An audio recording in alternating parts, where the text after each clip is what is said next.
వర్మ గారు sir Jagan offence సమస్యలు కేసులు చిట్టా ఈరోజు ఉదయం నుంచి దాదాపు ఒక 2-2.5 గంటల నుంచి దాదాపు ఆయన మాట్లాడుతున్నట్టుగా ఉన్నారు.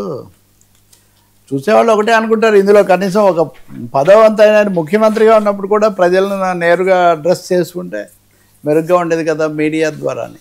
సరే, ఇంతకు ఈరోజు జగన్ మాట్లాడుతున్న చూస్తే చాలా హోంవర్క్ చేసి కొంచెం అఫెన్సివ్ టోన్, ఎదురుదాడి చాలా తీవ్రం చేసినట్టు కనిపిస్తుంది. అది కూడా ఒక విషయం కాదు, చాలా విషయాల్లో. ఇప్పుడు ఒకవైపున కూటమి మీద కొంత అసంతృప్తి పెరుగుతుంది, వాళ్ళు కూడా 1-2 సార్లు ప్రజల్లో అసంతృప్తిని మీరు సరిదిద్దాలి అని చంద్రబాబు నాయుడు కానీ పవన్ కళ్యాణ్ కానీ అప్పుడప్పుడు వ్యాఖ్యలు చేయడం ఇట్లాంటివి కూడా బయటకు వస్తున్న సమయంలో జగన్ మరొకసారి మొన్న ఆయన కడపలో కూడా తిరిగి వచ్చిన తర్వాత దీన్ని పూర్తిగా అంతా ఒక చోటికి చేర్చి దాదాపు 30 ఏటా దాడి అన్నదానికి సిద్ధపడినట్టుగా కనిపిస్తుంది. మీరు గమనిస్తే అన్నీ ఇంకా రైతుల సమస్యలు, ఉదాహరణకు సమస్యలు నిజమండి, ఇందులో రెండో మాట లేదు. అంటే మీరున్నప్పుడు లేవా, మళ్ళీ ఎలాగో తెలుగుదేశం వాళ్ళు కాసేపటికి అది మాట్లాడతారు, కానీ సమస్యలు అప్పుడు ఇప్పుడు ఉన్నాయనేదే అసలు విషయం. సో రైతులు, పత్తి రైతులైనా, అరటి రైతులైనా, కొబ్బరి రైతులైనా, మామిడి రైతులైనా, టమాటా రైతులైనా, ఉల్లి రైతులైనా అందరూ కూడా చాలా సమస్యలు ఎదుర్కొంటున్నారు. వీళ్ళకి ఇస్తామన్న ఫండ్ అది ఇవ్వలేదు, ఇన్పుట్ సబ్సిడీ కూడా ఇవ్వలేదు, బీమా కట్టకపోవడం వల్ల ఇంకోటి రాలేదు. ఈ కొద్ది కాలంలో 14-15 ప్రకృతి వైపరీత్యాలు వచ్చితే 18 లక్షల ఎకరాలు దెబ్బతింటే 4 లక్షల ఎకరాలకే ఈ బీమా వచ్చింది. కాబట్టి రైతులు చాలా తీవ్రమైన సమస్యల పాలయ్యారు. వాళ్ళకి చేసిన వాగ్దానాలు ఏమీ నెరవేర్చలేదు. గ్రామీణ ఆంధ్రప్రదేశ్ మీద జగన్ ఎక్కువ ఫోకస్ పెడుతున్నట్టు కనిపిస్తుంది. ఆయన పర్యటనలు ఇక్కడ మాట్లాడిన చూస్తే కూడా రైతాంగ కోణం అన్నదాన్ని ప్రధానంగా తీసుకోవడం ఒకటి. రెండోది, అదే సమయంలో ఉద్యోగుల అంశం కూడా తీసుకొని, ఉద్యోగులకు పిఆర్సీ ఇవ్వలేదు, మేము 1వ తారీఖు జీతం ఇవ్వలేదు అన్నారు. మీరేమో గెస్ట్ లెక్చరర్లకు 8 నెలల నుంచి జీతం ఇవ్వట్లేదు, అసలు ఇంకా కొన్ని చోట్ల 2 నెలలకు కూడా జీతాలు ఇవ్వలేదు, ఏపీసీఎస్ఓ లాంటి చోట. ఈ విధంగా ఉద్యోగుల సమస్యలు, ఇంకా వేరేవి కూడా ప్రత్యేకమైన అంశాలు తీసుకున్నప్పటికీ అనేక విషయాల్లో మీరు వాగ్దాన భంగం చేశారు. గోబెల్స్కు గురువులాగా ఉన్నారు. గోబెల్స్ లాగా అంటారు కదా మామూలుగా, గోబెల్స్ గురువులాగా ఉన్నారు. ఏం లేకుండానే సూపర్ 6 అమలు అయిపోయింది అని చెప్పి మీరు ప్రకటించేశారు. ఈ పీపీ మెడికల్ కాలేజీలకు సంబంధించి కానీ ఇంకొక దాని మీద. అందువల్ల అన్ని రంగాల్లో కూటమి ప్రభుత్వం వాగ్దానాలు నెరవేర్చలేదు, విఫలమైంది, పైగా మోసపూరితంగా ప్రకటిస్తుంది అని. ఇందులో ఇంకా 1-2 అంశాలు విడిగా ఎక్కువగా కూడా చెప్పారు, వాటిని మనం మళ్ళీ మాట్లాడవచ్చు. కాబట్టి ఇంకా రెండోది, గతంలో జగన్మోహన్ రెడ్డి మీడియాతో మాట్లాడితే ఎక్కువగా తమ మీద వచ్చిన కేసులు, వాటిని ఖండించడం, దీనికి ప్రాధాన్యత ఇచ్చేవాళ్ళు. ఇప్పుడు మొన్న కూడా నేను మీకు చెప్పే సమస్యలు అనుకునేవి కొంచెం వాటిని చెప్పడానికి ఫస్ట్ ప్రయారిటీ ఇవ్వాలని నిర్ణయించుకున్నట్టు కనిపిస్తుంది. సో ఈ సమస్యలకు వైపు ఏకరువు పెట్టి రెండో వైపున కేసులు, ఈ సమస్యల్లో ప్రజల్లో అసంతృప్తి వస్తుంది కాబట్టి మేము వాటి తరఫున ముందుకు వస్తాం కాబట్టి మీరు మా మీద కేసులు పెడుతున్నారు, అందుకని మా వాళ్ళని ఇరికిస్తున్నారు, వీటి మీద ఆందోళన జరగకుండా ఉండడానికి మమ్మల్ని ఇరికించాలని చూస్తున్నారని. గంజాయి కూడా, ఉదాహరణకు గంజాయి మీరు చూడండి, నిజంగా అర్థం కూడా కాదు. ఇప్పుడు విశాఖలో మా విద్యార్థి నాయకుడిని అన్యాయంగా అరెస్ట్ చేశారు. అతన్ని పోలీస్ స్టేషన్ నుంచి ఫలానా చోట మేము పట్టుకొచ్చామని మీరు అంటున్నారు, అతన్ని వేరే చోట నుంచి పట్టుకొచ్చారని అతని దగ్గర ఉన్న జీపీఎస్ చెప్తుంది. అంటే కొంత హోంవర్క్ అని నేను అందుకే అంటున్నా, ఇది జరిగినట్టుగా ఉందని. నిజానికి ఇద్దరికి సంబంధాలు ఉన్నాయి. వర్మ, నెల్లూరులో సిపిఎం కార్యకర్త పెంచలయ్య హత్య మీద మనం గతంలో మాట్లాడాం. ఆమె ఎవరు, కామాక్షి అనే ఆమె ఆ పార్టీలో ఉంది, ఈ పార్టీలో ఉంది. ఇప్పటివరకు ప్రభుత్వం ఎక్కువ మాట్లాడలేదు. చివరికి నిన్న కోటమిరెడ్డి శ్రీధర్ రెడ్డిని వ్యక్తిగతంగా 10 లక్షలు ఆయన సాయం చేశారు, కానీ ఆయనకు సంబంధాలు ఉన్నాయని వీళ్ళు దాడి చేస్తున్నారు. ఇది నెల్లూరు మేయర్ భర్త కూడా మాట్లాడుతున్నారు.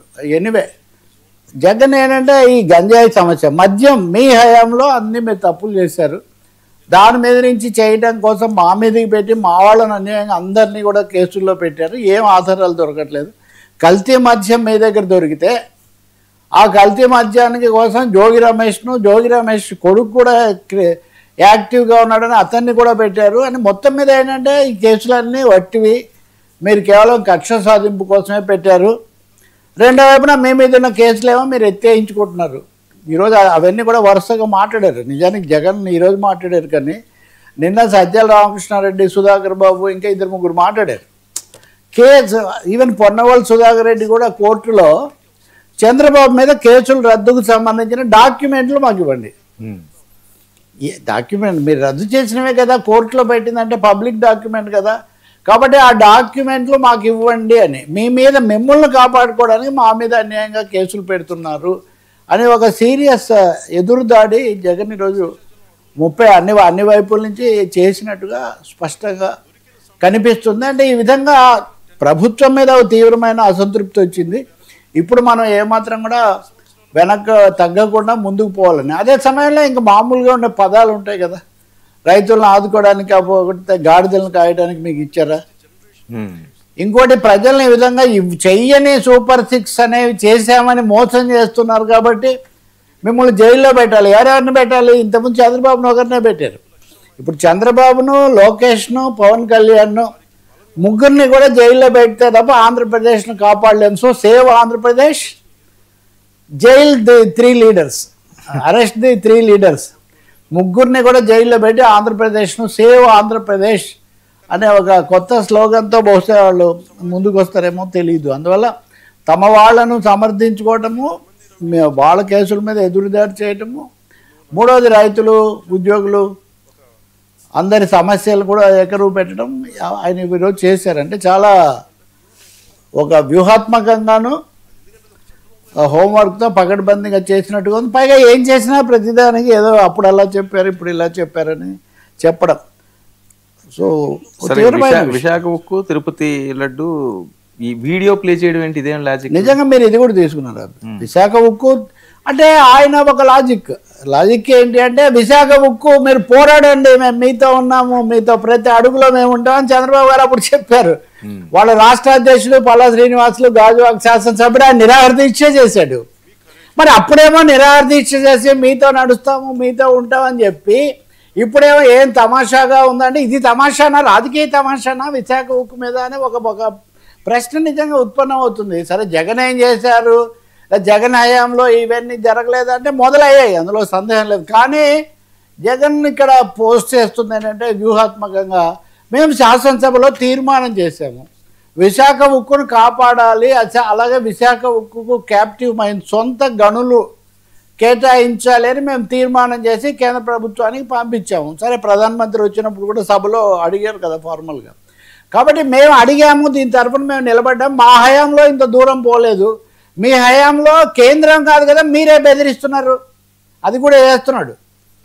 మీరు పోరాడండి విశాఖ ఉక్కు, ఆంధ్రుల హక్కు, ప్రతి అడుగులో మేము ఉంటామని అప్పుడు చెప్పారు. ఇప్పుడేమో తమాషాగా ఉందా, ఎట్లా వస్తాయా, అదే ఇదే అంటే ఈ 2 వీడియోలు ప్లే చేసి చూపిస్తున్నారు. నిజంగా దీనికి పల్లా శ్రీనివాసులు లాంటి వాళ్ళు వ్యక్తిగతంగా చెప్పాలి, తెలుగుదేశం పార్టీ కూటమి కూడా ఏం చెప్తుందో మనం చూడాలి. కేంద్రం అయితే మొన్న మనం మాట్లాడాం కదా, కేంద్రం నుంచి ఉక్కు కార్యదర్శులు వచ్చి ఎంత తీవ్రమైన అట్లా అయితే ఎవరు కాపాడలేరని వాళ్ళు చెప్పేశారు. కాబట్టి దీని మీద మాట్లాడుతున్నాడు. ఇక తిరుపతి లడ్డు ఇంకా అన్నిటికంటే మోస్ట్ కంటెన్షియస్, అత్యంత వివాదాస్పదమైనది దాదాపు గత చాలా మాసాల నుంచి. దాంట్లో జగన్ ఇప్పుడు కొత్తగా తెచ్చేది ఏంటంటే, మొదటిదే మీరు బాధ్యత లేకుండా జంతువుల కొవ్వు కలిసింది అన్నారు, మీరే పరీక్షలకు పంపించారు, మీరు ఇవన్నీ పంపించాక కూడా ఎక్కడన్నా తేలిందా? సో మీరు చెప్పింది నిజం కాదని అర్థమైంది కదా. కల్తీని అరికట్టడానికి మనం రోబస్ట్ సిస్టమ్ ఆఫ్ చెక్స్ అనేది పెట్టాము, తనిఖీ వ్యవస్థ ఉంది. చంద్రబాబు నాయుడు ముఖ్యమంత్రిగా ఉండగా 13 సార్లు ఇవి వెనక్కు పంపించారు తన హయాంలో. అంటే మా ప్రభుత్వం వైసీపీ ప్రభుత్వం అన్నప్పుడు 18 సార్లు వెనక్కు పంపించారు. మీరు 13 సార్లు, మేము 18 సార్లు వెనక్కు పంపిస్తే మరి వచ్చింది అనేది వేరు, వచ్చింది వాడారనడానికి మీ దగ్గర ఉన్న ఆధారాలు ఏంటి? వచ్చింది వాడారనడానికి ఆధారాలు ఏంటి? వాడలేదు అనడానికి ఆధారాలు ఉన్నాయి. ఎందుకు అంటే మీరు నియమించిన ఎగ్జిక్యూటివ్ ఆఫీసర్ జూన్ చివరిలోనో ఎప్పుడో, అంటే ఆయన మేము పెట్టిన ఆయన కాదు కదా, మీరు పెట్టిన ఆయన, మీరు పెట్టిన ఎగ్జిక్యూటివ్ ఆఫీసర్ ఇప్పుడు ఆయన లేరనుకోండి, శ్యామల్ రావు, ఆయన చెప్పిన ఆ వీడియో అది కూడా ప్లే చేస్తున్నారు. ఆయన ఏం చెప్పారు అంటే, ఒక ట్యాంక్ వచ్చింది ఇలా కల్తీ అనే సందేహంతో వాటిని మేము వెనక్కు పంపించాము అని చెప్తున్నారు. మరి మీరు అధికారంలోకి వచ్చిన తర్వాత 2 మాసాలకో ఏదో ఈ వ్యాన్ ఇలా వచ్చి మీరు వెనక్కు పంపారు అంటే అప్పటి వరకు ఉన్న రోబస్ట్ సిస్టమ్ అమల్లోనే ఉంది కదా, అమల్లో లేకపోతే వెనక్కు వెళ్ళదు కదా. లేదు మేమేదో తప్పు చేసి మీరు మార్చుంటారంటే మరి ఆ రోజు మళ్ళీ వెనక్కి పంపడం ఏమైంది?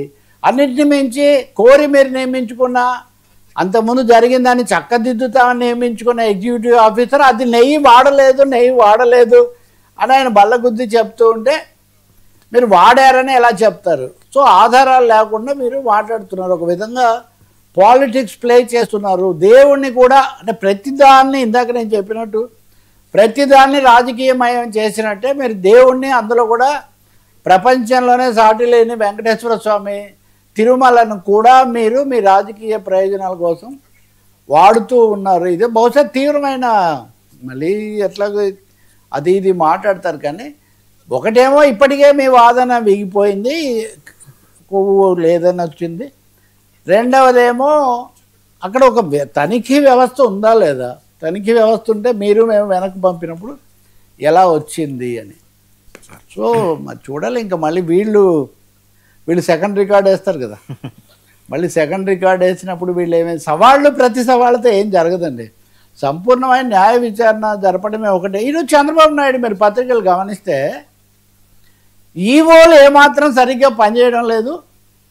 కనకదుర్గ ఆలయం వరస్ట్ అంటే ఈ ఈవోల పనికి సంబంధించి భక్తుల సదుపాయాలు వీటి విషయంలో అక్కడ చాలా అధ్వానంగా ఉంది. దాదాపు అందరినీ మేము సమీక్ష చేసామని. ఇక్కడ ముఖ్యమైన ప్రశ్న ఏమొస్తుందంటే అధికారంలోకి వచ్చిన తర్వాత 18 నెలలకు ఈవోలు బాగా చేయట్లేదు అని ముఖ్యమంత్రి గారు అంత పెద్ద స్టేట్మెంట్ ఇస్తే అది ఎవరికి వర్తిస్తుంది? గత ప్రభుత్వానికి వర్తిస్తుందా? గత ప్రభుత్వంలో చేయకపోతే మరి 18 నెలల నుంచి చేయలేదా అనే ప్రశ్న కూడా వస్తుంది.